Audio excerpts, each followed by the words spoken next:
Okay, what we're going to cover now, this is the IP Office Soft Console. Soft Console is what you get when you have the IP Office Receptionist license. The Receptionist license can be purchased when you have the Essential Edition, Preferred Edition, or Server Edition. With the Essential Edition or Preferred, you can have up to 4 of these licenses on a system. And if you have the Server Edition, you can have up to 10 on a Server Edition network. And first of all, what we're going to do, this is a Windows call control client. So this is going to control a phone. So what I have next to me, I have a, in this case, a 1408 phone. Could be any of the digital or IP sets. And I'm going to control the calls using this application. So I still need a talk path. I'll still have a telephone. Most of the time the receptionist may have it under the desk or off to the side with a headset on. So when we look at this application, first of all, just to kind of talk to some of the different areas, so I can customize this. So if I go into Tools and I go to Preferences, I have the different areas here. I can actually go in and name, so I've named a couple of these park slots.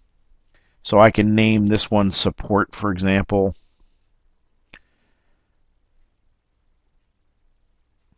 I could have also gone into my BLF groups. So I have, Denver, Sales, Philadelphia. I can add a new group, rename them, change the members. So all those things can be customized through this. And let's start out with actually getting a call. So first of all, I'm going to call. And what you see here is this red area. This is alerting me that a call is coming in, and I see all my caller information. I double click with my left button on my mouse, and that answers the call.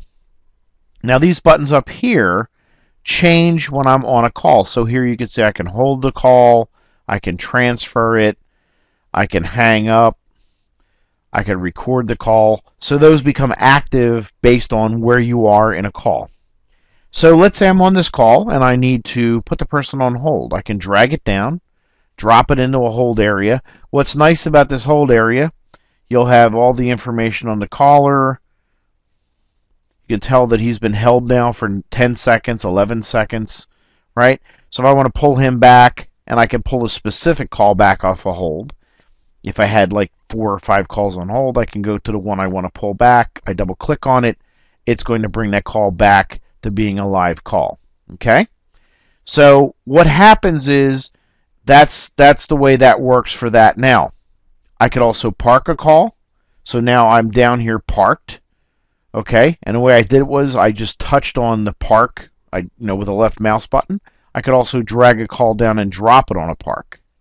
And of course pull it back by basically pressing on the park again. Okay? So it's almost like a toggle, right? I can toggle on or off the park. I can drag down to the hold area or pull them back. I can transfer a call by basically taking this call and dragging it and dropping it on another phone. That transfers it.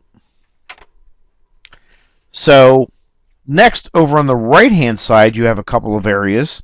So when you look at the right-hand side, so the first thing I'll do is I'm going to put a phone here.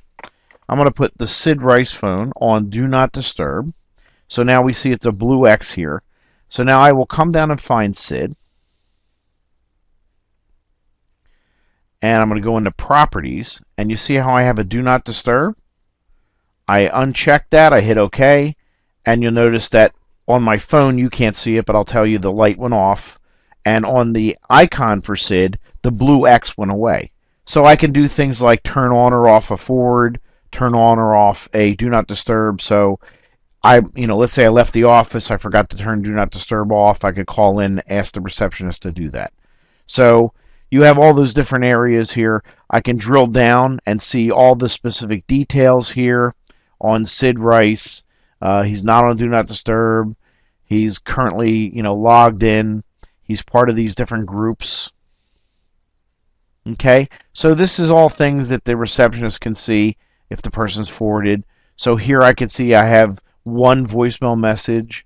If I wanted to, for example, here's, mobile twinning. I want to change something on a forwarding option or whatever. I can go in and basically change that as the receptionist. So those are things that I can do with this person. Now, the bottom right-hand side here, I actually have, these are my, I'll call them enhanced BLFs, so enhanced busy lamp fields. So first of all, we'll take a look. I've got a phone here that's Bill. If I pick up, pardon me, I grabbed the Joe phone. If I, let me switch over to Bill since I said Bill. So I pick up Bill's phone. You notice how it goes red because I went off hook. Okay? So I go off hook.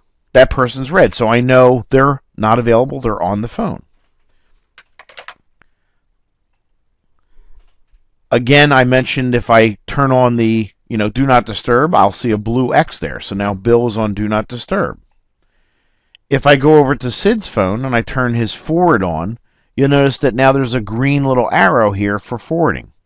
And if I hover over that user, you'll actually see Sid, he's extension 201, he has one message, his status is forwarded all calls to extension 310.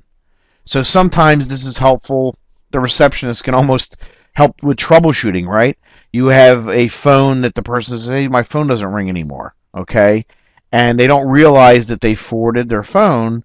The receptionist can see right here, hey, your phone is forwarded. And in fact, as I noted before, you actually have the ability to go in here and actually, change things. So, I will fall back off of Sid here. Nope. Thing. And what we want to do is we want to change the forward, right? So I'm going to come in here and go to Properties and go to Forwarding. And you see right here, forwarding unconditionally to 310.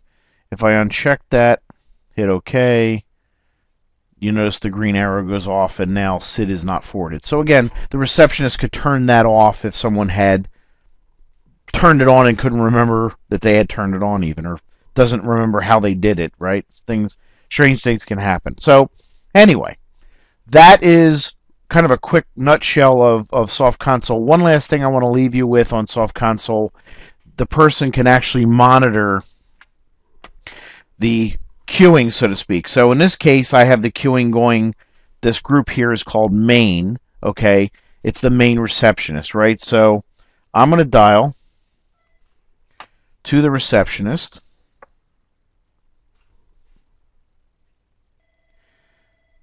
So here you see I've got multiple calls coming into that main, and basically these blocks are telling me that I actually have calls in that queue. So the first call, that's fine. The second one, I actually have a warning threshold. If I have 2 calls, I'll call another person into that group. Now you see I have 3 calls. Now I have 4. So basically, you're able to call in, and I'm going to hang all these up.